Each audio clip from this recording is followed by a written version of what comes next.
ever feel like, I don't know, like technology is moving so fast these days, it's kind of hard to tell what's really, truly human anymore? Yeah, definitely. Well, Philip K. Dick was already wrestling with that, like way back in 1968 when he wrote, Do Androids Dream of Electric Sheep? Right. So that's where today's deep dive is going to take us Okay. into his future, guided by his words, obviously, Of course. Yeah. but also by some pretty sharp academic analysis that we've got to kind of unpack some of these big themes. Yeah, it's amazing actually how relevant this book still feels today. Mm-hmm. It's like Dick doesn't just imagine this futuristic tech, right? Mm-hmm. He uses it to really pick apart, like at the core, what makes us human in the first place. And he starts with this question that seems like deceptively simple when you first hear it, but then it gets complicated so fast. Oh yeah. What makes human technology different from, like, say, a bird building a nest? Right, right. And the essay that we're looking at, um, it points out that it's not just about the tools themselves, right? Oh. Because other animals use tools, like you said, Yeah. bird building nests. Right. Okay. Other creatures use, Ghosts. tools. It's the conversation that we have around technology Oh, so interesting. that sets us apart, right? Humans, we analyze it, we adapt it, we innovate with it at this like breakneck pace. No other species can really match it. Yeah. It's like we're in this constant feedback loop with our own creations. Which brings us to one of the, I think, most chilling inventions in the book, the Voigt-Kampff test. Oh, yeah. So imagine, if you will, this world where your empathy is constantly being measured and evaluated. Right. I mean, that's Deckard's reality as this bounty hunter, tasked with like identifying and retiring rogue androids. Yeah, and the essay, it really highlights how this test just raises these like deeply unsettling questions about how we even define human in the first place. Yeah. Like it points out that even some humans, Right. those with conditions like schizophrenia, for example, they might fail this test because of their different emotional responses. So if our own tools can't reliably tell us apart from the machines, Right. what does that even say about our definition of humanity? That's Like, right. I mean, it's enough to make you kind of question your own empathy a little bit, don't you think? Oh, absolutely. And Dick doesn't stop there. He like plunges us head first into this world, grappling with this like profound sense of isolation. Mm-hmm. Think about J.R. Isidore, right? Yeah. Alone in that like crumbling apartment building. And the silence when he turns off his TV is not just like empty space. Right. Dick makes it almost like a physical presence. It's heavy. Have you ever felt that way? Like Oh. even if you're surrounded by people, like a crowded room, you can still feel utterly alone. Oh, yeah, all the time. It's a feeling a lot of us experience in this like hyper-connected world too, right? Absolutely. But in Dick's world, there's an escape, at least, or something that seems like an escape. Mercerism. Right. This whole religion with its empathy box and like the enigmatic figure of Wilbur Mercer, it offers this kind of technological solution to this loneliness, right? Yeah. So people find connection, they find purpose, this shared experience that kind of transcends their isolated realities. Yeah, it's intense. It's intense, right? Like strapping in, merging your consciousness with Mercer as he's climbing that like desolate hill Yeah. while people are pelting him with rocks. It's brutal. Yeah. You can see why people find solace in it, though, even if it's a complete fabrication. That's the twist. Right. The popular TV personality, Buster Friendly, he exposes the whole thing. Right. Mercerism is a carefully staged hoax. Mm-hmm. And yet, even knowing this, some characters, they still find comfort in it. It makes you wonder, like, is ignorance bliss then? Or can we actually choose to find meaning in something, even if we know it's, like, completely manufactured? It's a tough question. It's a question with no easy answers. But here's where the essay makes this, like, fascinating connection. Okay. It suggests that Dick might be drawing a parallel between this whole Mercerism thing and technology itself. Interesting. Okay. It's subtle, but it's, like, really thought-provoking when you start to think about it, right? Is religion just another form of technology in a way, another tool that we created to fulfill our need for connection, for meaning, maybe even like control in a weird way? Wow. It's like, are we hardwired for that? To seek these things out, whether it's, through religion or through technology or maybe some weird combination of the two. Yeah. Yeah. And Go ahead. here's where I think Dick's whole exploration of the androids gets even more like unsettling. Okay. Because they're like explicitly excluded from this whole search for meaning, right? Androids are denied access to Mercerism.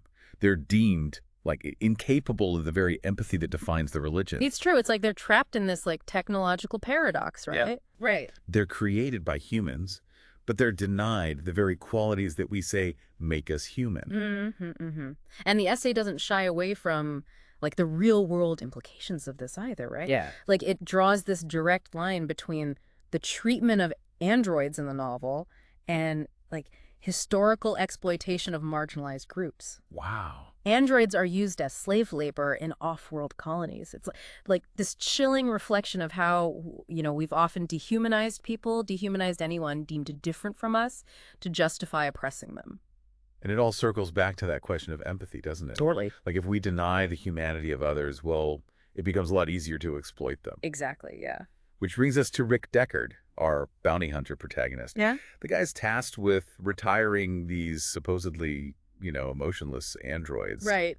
But his encounters with them, I don't know, they paint like a much more complicated picture, I think. Oh, absolutely. Like take the opera singer, Luba Luft. Yep. She's an android, right? Yeah. But her artistry is so moving, so full of like emotional depth that it challenges Deckard's whole perception of like what it means to be human. He's literally killing machines. I know. But these machines are blurring the lines between, artificiality and genuine emotion. It's no wonder he starts to question his own humanity. Right, his own capacity for empathy. Exactly. And amidst this whole like moral crisis, we see another, I think, fascinating dichotomy emerge, right? This contrast between like all this advanced technology, but also this deep-seated human longing for authenticity. Oh, yeah.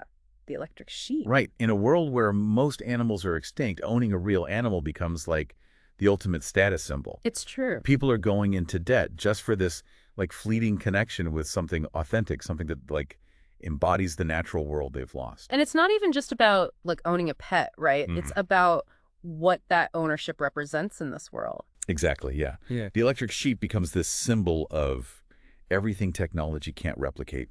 Genuine emotion, a connection to nature, the very essence of what it means to be human in this world that's like increasingly dominated by artificiality. Yeah, and it makes that moment when Deckard buys a real goat, even though he like obviously can't afford it, it makes it that much more powerful. Like he's clinging to this idea of authenticity, even if it means, sacrificing his financial security.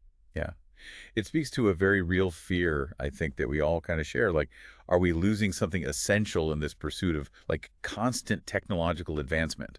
Right. And Dick doesn't like offer any easy answers. If anything, he just throws in like more curveballs as the story unfolds. Totally. I mean, we find out Mercerism is this like elaborate hoax, but then Mercer appears to Isidore, Right. the chicken head, like this lonely, isolated character, and offers him comfort, offers him guidance, even while admitting that his world is like totally artificial.